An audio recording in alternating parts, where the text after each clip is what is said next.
Cette tentative de meurtre ne devrait pas apparaître dans cette archive dans un premier temps. La victime est une victime aléatoire, il n'y a donc pas de motif d'honneur, du moins pas au sens classique du terme. Toutefois, l'auteur déclare plus tard que l'honneur est le motif du crime. C'est pourquoi nous prenons l'affaire quand même. Les auteurs sont 3 jeunes Palestiniens venus de Syrie en Allemagne en 2013. Le 24 mars 2018, la caissière Vivien et son ami Dominique, 25 ans, iront magasiner.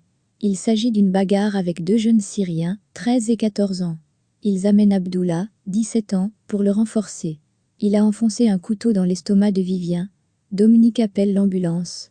Vivien survit par une opération d'urgence, repose plusieurs jours dans un coma artificiel.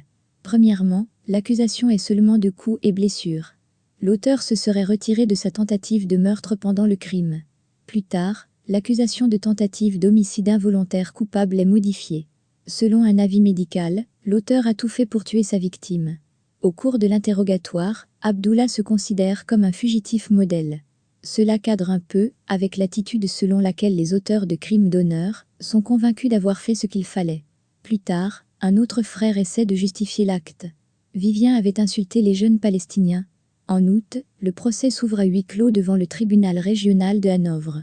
L'accusé lit une déclaration selon laquelle il ne comprend pas pourquoi il est en détention.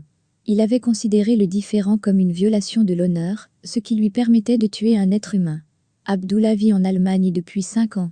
Il a abandonné l'école. En septembre, Abdullah est condamné à 5 ans de prison pour tentative d'homicide involontaire. L'un de ses frères impliqués dans la bagarre est Mohamed, 14 ans.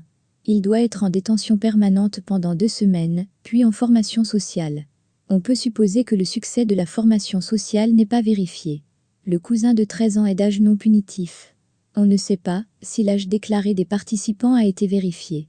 La victime reste gravement handicapée à 30%. La mère d'Abdullah s'effondre en criant au tribunal. Comme il s'agit d'une peine pour mineur, le délinquant pourrait être libéré après seulement un tiers de son emprisonnement.